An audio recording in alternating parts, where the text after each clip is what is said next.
याबद्दलची हालचाल कोणत्या प्रकारची होऊ शकली नाही। 3 वर्ष नौदल जे होतं ते थांबून होतं आणि अखेर त्यांनी INS विराट ही जी युद्धनौका आहे त्यातली जी महत्त्वाची संरक्षणाशी निगडीत जी काही सामुग्री होती ती त्यांनी काढून घेतली। संवेदनशील सामुग्री ज्याला आपण म्हणतो ती काढून घेतली आणि तिला आता स्क्रॅप करण्याच्या संदर्भातली तिची निविदा काढून तिला गुजरातच्या अलंग बंदरामध्ये तोडण्याकरता पाठवलं जात आहे। धन्यवाद उदय या सगळ्या माहितीबद्दल।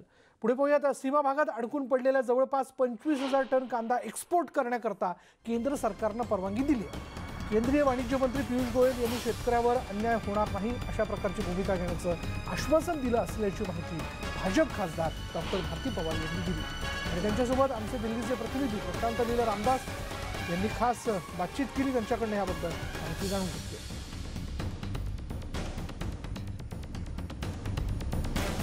काय स्थिती आहे सध्या, आता जो निर्णय झालेला त्या थोडी माहिती।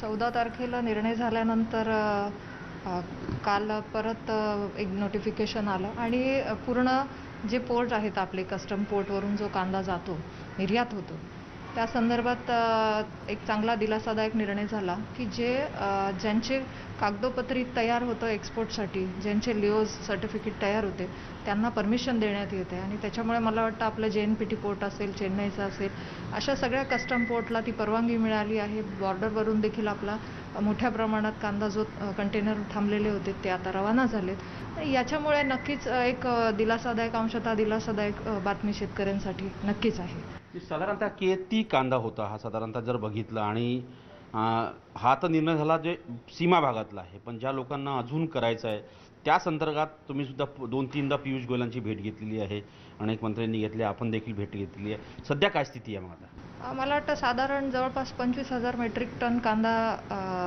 निर्यातीसाठी होता त्या दिवशीचा आणि नक्कीच आता त्याला निर्यातीला परवानगी मिळालेली आहे आणि आमचं म्हणणं हेच आहे की कांद्याचं दोन्ही बाजूनी विचार करायचा असतो मागणी पुरवठ्याचा। त्यानुसार मागच्या वर्षी साधारण 11 लाख मेट्रिक टन इतका कांदा मागच्या ऑगस्टपर्यंत निर्यात झालेला होता आणि ह्या वर्षी आत्ताचं रीडिंग बघितलं तर 12 लाख मेट्रिक टन कांदा निर्यात झालेला आहे। म्हणजे मागच्या वर्षीपेक्षा ह्या वर्षी नक्कीच कांदा निर्यात जास्त झालेला आहे आणि हे सगळंच सरकारला दोन्ही बाजू बघाव्या लागतात। मी माननीय केंद्रीय मंत्री पियुषजी गोयल यांना सातत्याने भेटते, या विषयावर ते चांगला सकारात्मक निर्णयही देतात आणि मी परत एकदा आज पुन्हा त्यांच्या आपल्या माध्यमातून आभारही मानते की त्यांनी तात्काळ कुठलंही नुकसान शेतकऱ्यांचं होऊ नये। जो कांदा कंटेनरमध्ये आहे, ज्याचे कागदपत्र तयार होते त्या दिवशी, त्यांना परवानगी देण्यासाठी त्यांनी काल नोटिफिकेशनही आदेश दिले। मला वाटतं हा मोठा दिलासादायक निर्णय शेतकऱ्यांसाठी सुद्धा आहे। नवी दिल्लीहून जर्नलिस्ट राहुलसह प्रशांत रामदास, न्यूज 18 लोकमत। पुढे पाहूयात, पंढरपूर आणि सांगोला तालुक्यात सध्या मुसळधार पाऊस होतोय आणि पावसामुळे कासाळगंगा ओढ्याला मोठा पूर आलाय आणि या पुरामुळे पंढरपूर सातारा हा राष्ट्रीय महामार्ग बंद करण्यात आलाय। तसंच ओढ्याकाठची शेती वाहून गेली तर अनेक घरांमध्ये पावसाचं पाणी शिरलंय तर गारडी इथल्या काही शेतकऱ्यांची जनावरं वाहून गेल्याचं कळतंय।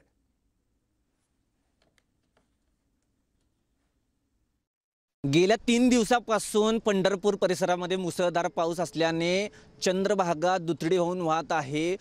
65,000 क्युसेकचा विसर्ग चंद्रभागेमध्ये चालू आहे, त्यामध्ये 30,000 क्युसेक हे उजनी धरणातून सोडण्यात आलं आहे आणि कासाळगंगा ओढ्याला पूर आल्यामुळे त्यातीलही पाणी चंद्रभागेमध्ये भीमा नदीमध्ये सोडण्यात आलेलं आहे। कासाळगंगाचा ओढा ओव्हरफ्लो झाल्याने उपरी येथील पूल पाण्याखाली गेलेला आहे, त्यामुळे त्या भागातील जनावरे वाहून चाललेले आहेत। शेतकऱ्यांच्या घरामध्ये पाणी घुसलेले आहे आणि अतिशय दैनंदिन अवस्था उपरी या शहराची म्हणजे गावाची झालेली आहे। तसेच भंडी शेगावचा पूलही पाण्याखाली गेल्यामुळे पंढरपूर पुणे ही वाहतूक बंद आहे आणि एकंदरीत पंढरपूर परिसरामध्ये पाणीच पाणी झालेले आहे। सांगोला हा दुष्काळी भाग समजला जात असला तरी यंदा सांगोल्यातील माणगंगा ही नदी दुथडीहून वाहत आहे आणि त्याचंही पाणी चंद्रभागेत सरकोली येतं मिसळलं जातं। पाण्याचा प्रवाह त्यामुळे तुडुंब वाहत आहे चंद्रभागा आणि सगळीकडे अतोनात नुकसान झालेलं आहे। एकाच दिवशी काशागावमध्ये 128 मिलीमीटर पाऊस पडल्याने तेथील द्राक्ष बागा उद्ध्वस्त झालेल्या आहेत आणि यंदाचा पहिल्यांदा दिलासादायक वाटणारा पाऊस मात्र आता भीतीदायक वाटत आहे। प्रशासनाने सर्व नदीकाठच्या नागरिकांना सतर्कतेचा इशारा दिलेला आहे आणि शेतकरी मात्र चिंतातूर झालेला आहे की झालेलं नुकसान आता नेमकं कसं भरून काढायचं। पंढरपूरहून